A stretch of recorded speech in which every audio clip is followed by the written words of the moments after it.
Welcome to Gospel Forge. Please subscribe for more.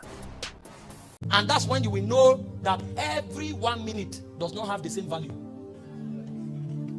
There is a 1 minute that will cost you money, cost you a whole day, and even cost you a whole opportunity. Because not every 1 minute is the same. There is a 1 minute that the opportunity of your lifetime is invested in. If you miss that 1 minute, you will need another lifetime to succeed. There is a 1 minute that your promotion is invested in. If you miss it, that promotion is gone. You will wait for another cycle. That's how the realm works. And so men who are sent are men who are sensitive to the flights of the spirit. But before I delve in, let's face what we are doing. Keys for mounting up, for ascension. I'll just give you 3. And then I'll make some declarations and we'll go. Number 1 is the art of waiting. I'm about to show you why we are not the same. And I'm about to show you why you are probably earthy and a citizen of the earth. Because when you start probing these truths, if you are honest to yourself, you will know why you are where you are. Because these things, they are eternal, they don't lie. The Bible began to speak in Isaiah 40 from verse 28. Hear what it says.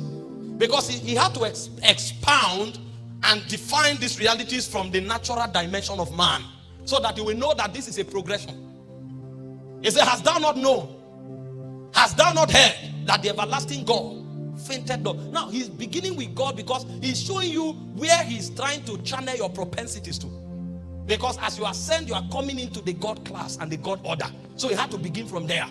That ideally the natural man has no basis by which he can be put side by side with God. There's nothing about him that resembles God. There's nothing about him that can carry out feats, dimensions, and possibilities that are divine. But you see, at the end of this chapter, it reveals to you that there is something that can happen to that man, and he will begin to operate at the frequency of God. And so your advantage is not your natural abilities. But see the problem we have. We are developing our natural abilities and propensities, and we ignore our spiritual propensities. Somebody goes to the university for 15 years to come out with paper so that he can have a job. Why? Because the people who were trained by darkness came and designed the systems of this world. They designed it such that resources will only travel in the direction of the credentials that they place, not the credentials God placed. So you will have to, of necessity, train yourself to have those credentials in order to have access to those resources. Because the way they designed it is such that if you don't have that credential, you can't have that resource. So the reason you have to go to a university, apart from the fact that it develops your mind, which is good to a very large extent, the whole goal is so that you can play a part in the class order and the chain of value that they create. Because they know that everyone will want to have access to those resources. And so for 20 years, from primary school to secondary school to university, and we come back celebrating a certificate, not because we love the certificate, but the certificate gives us a sense of relevance in society, because that's the value society places on it. And the certificate becomes our key to get a job, or to getting a job that will cause resources to flow in our direction. So for the 20 to 25 years, we have to follow that route in order to be societally relevant. You see the intelligence that is shaping civilization. Now, there's nothing wrong in going to school. I've gone to school. That's not the point I'm making. But I'm telling you that there is another system trying to kick you out of God's order. There's another system trying to push you out of the divine system. So while you are developing yourself in that system, because beyond having a job, you are a messenger to that system. That's where superior value comes in. The reason you are training your mind is because you will talk to men and bring another kingdom to them. So for you, it's not about salary. For you, it's not about job. It's about having the legality to address that system. Because if I can't speak English, I can't talk to them. If I don't have understanding, I can't talk to them. In the realm of the spirit, I don't need English to commune. In the realm of the spirit, I don't need English to gain rank. In the realm of the spirit, I don't need English to have stature. But in the realm of man, I must speak English. So I go to that school not because they are my supplier, because God is my supplier. My supplier is Ebenezer. But I will still go to that school because I need to be part of the system in order to address the system. So I'm not going to that school for salary. I'm going to that school because I'm a messenger to the earth realm. But see where we have missed it. We spend time developing our human side and we have no stake in Zion. So somebody has gone to school for 25 years. He has a certificate. He has a job, which is good. But you ask him what is happening in the spirit, he's oblivious. Because he has not been taught how to wait. Meanwhile, his wings cannot come out in the university. The university is not built with the technology to teach him how to ascend. The university is not built with the technology to activate his God elements. And so the Bible is giving us another syllabus. A lecture here that is superior to biology. A lecture here that is superior to philosophy. A lecture here that is superior to psychology. He said, have thou not heard? Hast thou not been told that the everlasting God fainted not, neither is he weary? He said, but his understanding is past finding out. Go to the next verse. Help me, help me, help me. If I start quoting, I will enter inspiration. I can't follow my thought. He said, but he giveth power to the faint. The university can't give this kind of power. He giveth power to the faint, unto them that have no might he increases strength. And he's now telling you, just in case you think philosophy can give you a stake here, let me advise you. He said, even the youth shall faint and the young men shall utterly fall.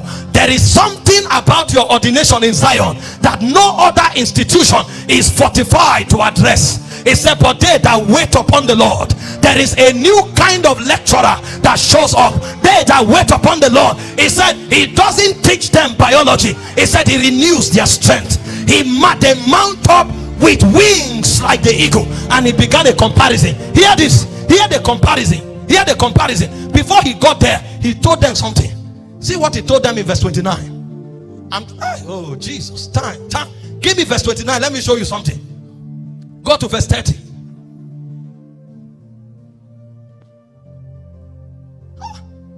This man need a baptism. Now, before he got to verse 31, he told us about God. He said God does not faint. He said God does not get weary. And he now came to tell us that men, even if they are young, and the reason he used young men is because the best among men are the young ones. The strength of a man, the peak of a man's ability is in his youth. He now said even the youth shall faint. That means the best of men will faint. And he said they will utterly fall. He now said when we wait upon the Lord, he says something happened. A metamorphosis begins to take place. And he says suddenly, whether you are young or old, it doesn't matter. Whether you are male or female, it doesn't matter. He said when you wait upon the Lord, suddenly you run. You are no longer weary. You walk, you no longer faint. What is he telling you? The realm where God operates, you start operating at that realm. This one, chemistry cannot give it. This one, anatomy cannot give it. This one, physiology cannot give it. Does this discourage you from schooling? No. School, because when you receive from Zion, you need to go to that school. You will need to go to that society. But your original credential and power is the height you have ascended to. And so when you want to find the value of men, check how fast they get weary. Check how fast they faint. Because a man who is ascended, the sign is that there's strength in his spirit. That's why when men are cast down, he looks at you and he said there's a lifting up. That's why when men are sick, he said no one shall say in Zion, I am sick. That's why when nothing is working on the earth, he said give a portion to 7, give a portion to 8. You know not the evil that comes upon the earth. He said as thou knowest not how the bones are formed in the womb of her that is with child, that is how you do not know the ways of the Lord. So that man become a supernatural entity on the earth realm. But the key is they that wait. They that wait. You waited in the university, in the secondary school and the primary school for 30 years to be called a PhD holder. How long have you waited in the spirit? There's nothing wrong in waiting in the university. Those certificates gave you access to the corridors where you are operating today. But you will be like every other person in that corridor. What will distinguish you in that corridor is the edge you bring from heaven that they don't have. And so while you are yet training your mind in school, also train your spirit in the school of the spirit. Because the first school is not Harvard. The first school is not Oxford. The first school is Eden. where the voice of the Lord came in the cool of the day, and the man was intermingling with that voice and was becoming like God.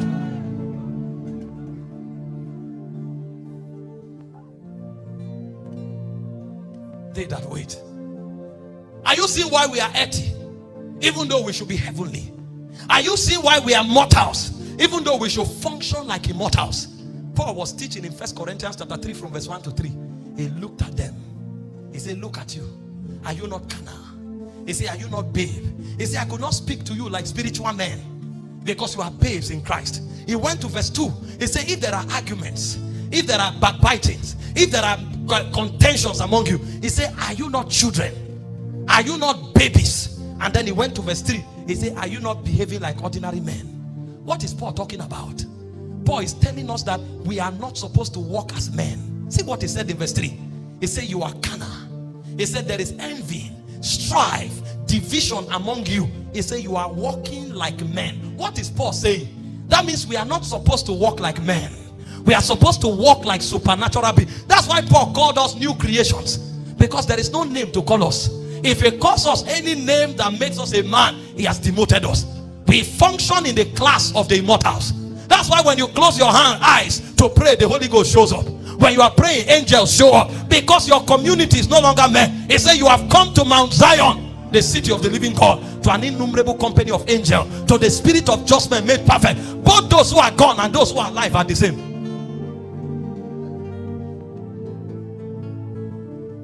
He said, you walk as men. And we are so men that the world group us with them. So when you talk, they think you are man, and then you want to use theology to argue. No, what they are looking for is not theology. If you say you are not man, show us what you carry that makes you not a man. But we are not ascended. We are not ascended. When you learn biology, that's good, but learn waiting. Because while biology will give you a certificate, waiting will take you to a realm. And the realm where waiting takes you to, you come out like the God that you encounter. And when you come out like that, you no longer go to a class to teach biology. You no longer go to a lab to do few experiments. You manifest the invincible God to a generation. And so the answers that biology cannot give them, your life becomes that answer.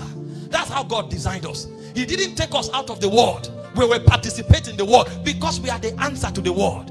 Jesus was praying. He said, I have not taken them out of the world. He said, I have left them here because there is an assignment we have to the world. But if all we have is what the world have, then we don't know why we are here. They that wait upon the Lord, they mount up with wings. Where are your wings? I've seen your certificate. I've heard your English, but where are your wings? Your wings are the things that makes you different. Your wings are your advantage. Where are your wings? The world is singing, you are singing. Where are your wings? They are speaking, you are speaking. Where are your wings? They are there. But until you wait, you can't mount up. It's when you wait, you mount up. What does waiting entail? 3 things. Number 1, patience. That's where we talk about stamina. Stamina. Stamina. There is no man of authority that does not have stamina in the presence. Go and check. That's where we find consolation. That's where we find solace. Our gravity is our stamina in God's presence. You don't know why everything the devil is doing. This is called the Gen Z generation, where everything is at the speed of light. Even food is fast food. Transport medium, fast. Everything fast. And you think God is also fast. No, he's an immortal king. When you come, you will stay there. The presence is not commanded. It descends like dew. And if you can't wait, it can't rest on you. And so anybody who wants to be transfigured, anybody who wants to mount up, must develop the capacity to wait. If you cannot sit there, if you cannot stay there, metamorphosis can't take place. Ascensions can't take place. Transfiguration cannot take place. I read about Moses and I almost went mad. The Bible said he climbed Sinai. You know how tall Mount Sinai is? It's over 7,000 feet tall. An 80-year-old man was looking for the spirit that dwells upon the mountains. And he climbed it with sandals, without gloves for mountains.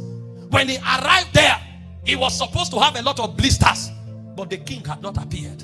And on that mountain, he waited and fasted for 40 days and for 49. And suddenly, while he was yet fasting, he saw a finger came out of the spirit realm. And the Bible said the finger came as a flame of fire, and he was writing the laws upon the tablets of the stones. Nobody knew that it was possible to sculpt into a stone, but the spirit that created stone knew that information could be transmitted into their tablets.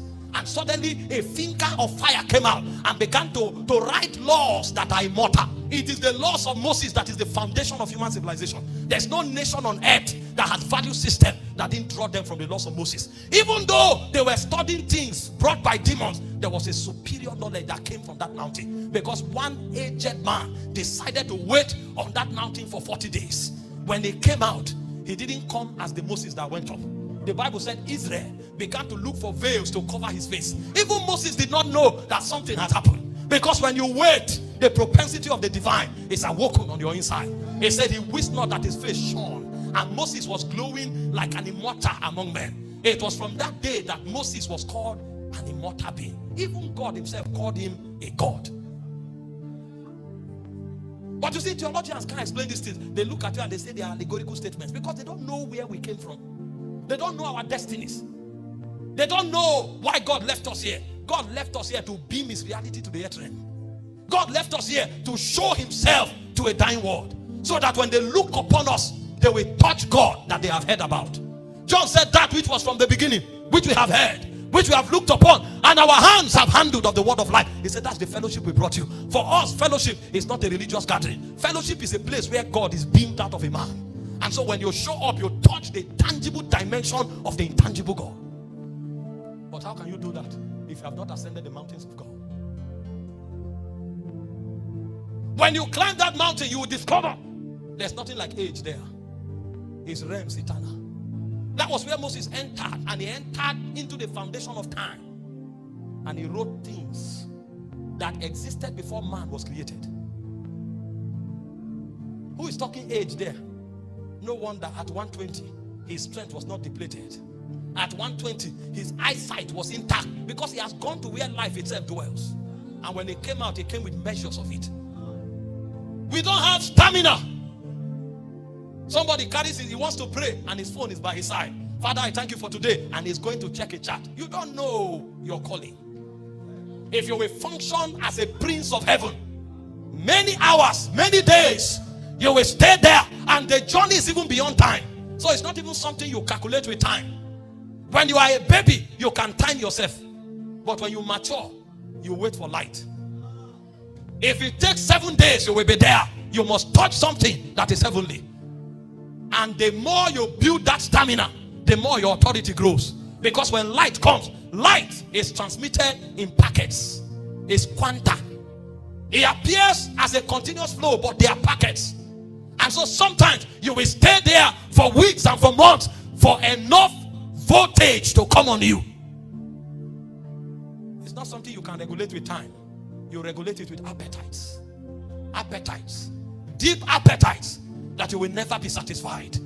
Draw me and I will come after you. That was what the philosopher said. He said, draw us. Draw us.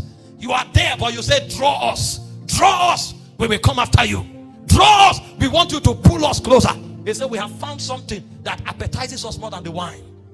He said, even the ointment of thy good pleasure, thy name, is poured forth as ointment. He said, because of that, the virgins love you. The virgins are those who are separated unto God. God is their obsession. They have stamina. When they go into God's presence, that's where they come alive.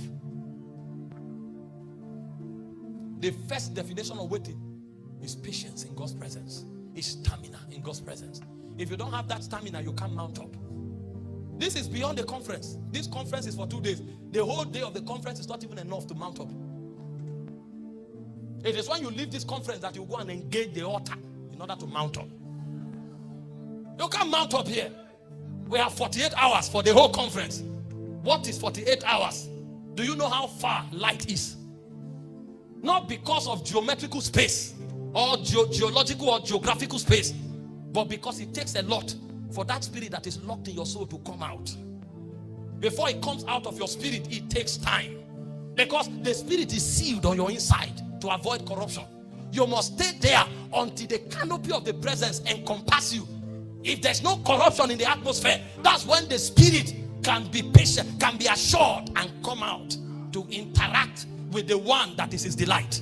Because what your spirit longs for is the intercourse that existed before you were born. Because before he formed you in your mother's womb, he knew you. You were one with him in eternity past. And while you yet walk through time, the goal of waiting is so that that intercourse can take place.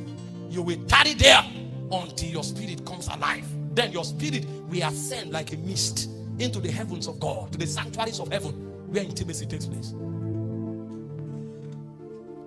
We are weak because we cannot wait. The second thing waiting entails is surrender and submission. When you find men who are ascended, they are broken. In 1 Peter chapter 5 verse 5 to 6, he says, humble yourself under the mighty hand of God. He said, in due time, he will exalt you. So the way God lifts men up, the way God provokes a mountain up in the spirit of men, is when they decide to humble themselves. And so a man who waits before God is a man who understands God's authority, and he decides to stay there. Because if you understand how waiting works, you can be in the market and be waiting. Because this thing has to be a part of your life. A time will come when you must take it away from your bedroom. A time will come when it must become what you do every day. And so you can wait in the plane, you can wait in the market, you can wait in the office, because you are sensitive. Sometimes while you are yet in the office, the word of the Lord comes to you and say, empty your account. Sow it as a seed to the orphanage. Yes, Lord, you have waited. Sometimes you are there in the office, you are talking, people are talking, say, keep quiet, don't participate in this conversation. Yes, Lord, you have waited. They ask you a question, you smile. You would have loved to talk. In fact, they will be offended that you didn't talk. But there's another master, there's another governor, there's another ruler that is superintending over your soul. And so at this point, your will no longer count. You submit to his will. Many things you want to do, he will restrain you, because you need to be light to ascend. And most of the garbage that the world throws on your soul, you don't have the time to carry them. And so when God wants to help you to float in the spirit, what he will do is that he will keep a law over your soul. That law can happen anywhere. It can happen even when you are alone in your house, when you are in the market, or when you are with your boss. And so many things that you should have loved to do, he restrains you so that he can take you higher. And so it begins from patience and stamina in the presence. Then it translates to submission under the government of God, the mighty hand that lifts men up. Our world is a world full of people's tendencies, people's opinions. Everything that happens, everybody is saying his mind. Who told you you have a mind to say? The Bible says we have the mind of Christ. We have no opinion on any matter. It's God's position that is our position. You come to a world where men are proud, arrogant, and full of themselves. People are jumping about like peacocks, saying things, even hollow things that they know nothing about. They are talking about them. And then you think you can find God in our midst. We don't know the laws of the presence. We don't know the powers that regulate the activities in the realms of God. Because we live for ourselves and we do what we think is right. We don't check with the monarch to find out what his government dictates per time. Even the ones that are defined by the ordinances of God, we break them. People stand up and say, no, I'm no longer interested in this marriage. I don't love him anymore. Really? Who told you God came into the equation because of your emotion? When you went to the altar, you were bound by covenant. If you have emotions, that's good for you. Develop it. But the spirit that came on the basis of covenant. I don't like him anymore. We are not connecting. Connect what? Why did you go to the altar? Even the ordinances of God, we violated because we don't know the protocols. And that's why we are heavy on earth. Heavy. And the devil is marching on people, oppressing them. And you can't find the princes of our era. Men that will cry, and angels will go to war. Jesus said, if I call on my Father now, 12 legions, 12. That means when men cry, angels go to war. If they have authority in the heavens.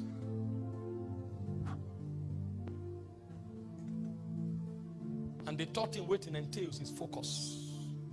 Focus and sensitivity. The ability to pick signals. Signals. Because those signals are the flights of the spirit realm. They are the flights. If you miss it, you have missed your flight. You know, those of you who travel by air regularly, you know what I'm talking about. Sometimes you come to the airport 3 minutes away from the time and they say the plane is airborne. This airborne, you are seeing the plane parked, but the doors are locked. It's airborne. You can't be on that flight. It's gone. The plane is still there, but it's gone. Because you missed the signal. You missed it. And that's when you will know that every 1 minute does not have the same value. There is a 1 minute that will cost you money, cost you a whole day, and even cost you a whole opportunity. Because not every 1 minute is the same. There is a 1 minute that the opportunity of your lifetime is invested in.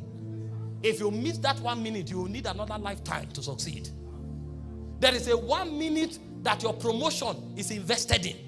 If you miss it, that promotion is gone. You will wait for another cycle. That's how the realm works. And so men who are sent are men who are sensitive to the flights of the Spirit. And this is why I love Ezekiel. He said, the Spirit of the Lord took me by the lock of my hair. The man knew how to fly in the Spirit. Many times, God will carry him to places and he will sit there as a watcher. And so any man who wants to operate in the ascended realm must master how to pick signals. And the key to picking signals is the ability to shut down distraction in your soul.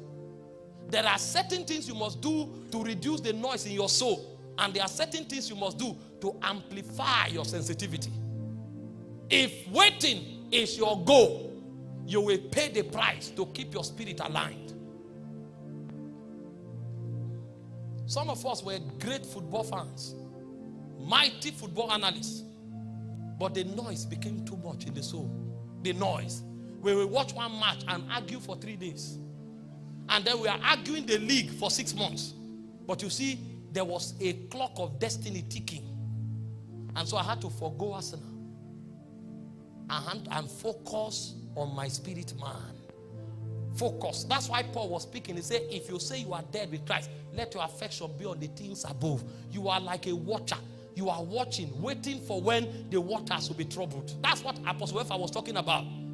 Somebody was there for 38 years because he couldn't take advantage of moments. And even when Jesus, the Lord of the waters himself, came, he was still talking stories. Would thou be made whole? He went and started narrating 38 years story.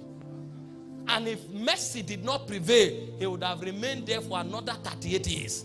Because he doesn't know moments. Will thou be made whole? Yes, Lord. It is over. Whereas there is somebody else who understood the technology called blind Bartimaeus. Jesus was not even coming for him, but he heard.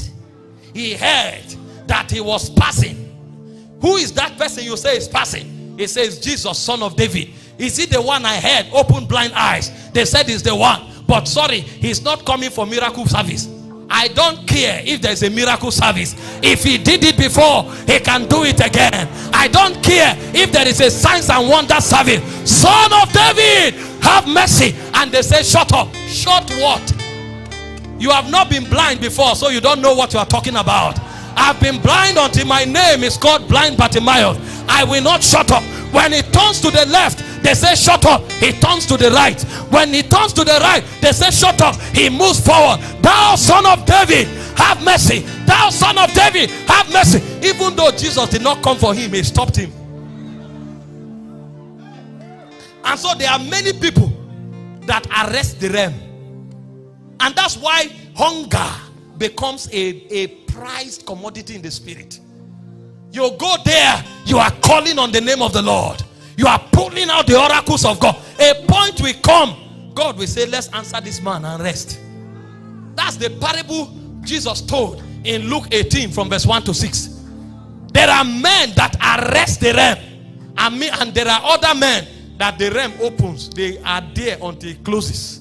They didn't enter because they don't know the law of waiting. The ascended life is for those who have mastered the act of waiting. When they go there, they have stamina. And they come perpetually under the authority of God. And they know how to build their sensitivity. They build it through prayer. They build it through fasting. They build it through meditation. They build it through worship. Anything that raises that antenna, they are there.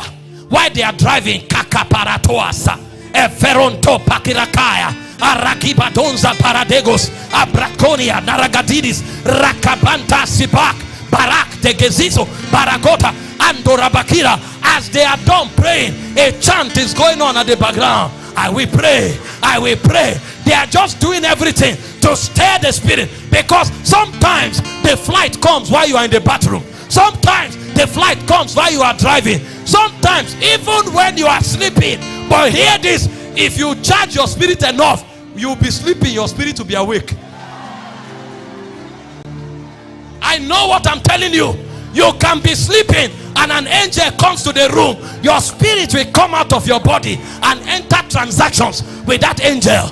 You will finish, your spirit will enter back, and what has happened will be real when you wake up, because you are charged enough. You know how it works. Bishop David Oedebo told us a story. He said he was in this same city, Kaduna, in the bathroom.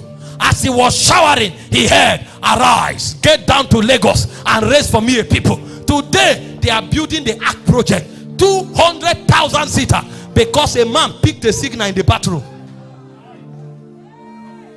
This is why you cannot afford to be religious. See, when people are praying for a show, don't join them. Don't join them. When people are worshiping and think it's drama and acting like peacocks, don't join them. When you come, do serious business. It's a day that journey to the deep. They see the wonders of God. I don't care if you are doing a drama here. I'm searching for a sign in the spirit. Makakorwa takabaruta, averono kibakaros, ragapondo suba, aradwa. See, hear this. Sometimes you come for prayer meeting. The person leading prayer is too full of flesh. He thinks prayer is about English. Every 3 minutes he raises a prayer point because he wants to quote Bible. He wants to speak English. You will leave him and face the wall. You don't know why we came here. You have a platform, but you don't know why we came. Erumaka uzuate aguduata baratobos azudo kapakaruta abrada zuzo mantako rabaka. You know what will happen when your flight come? You will leave them in the auditorium. They will still be there acting drama. After 3 years, the garments you are clothed with, your generation will start looking for it. After 3 years, the river will break out, and the people you were praying with will still be acting drama while you are addressing your generation. I prophesy over someone, you will not miss your flight in this season. Marabono kabata.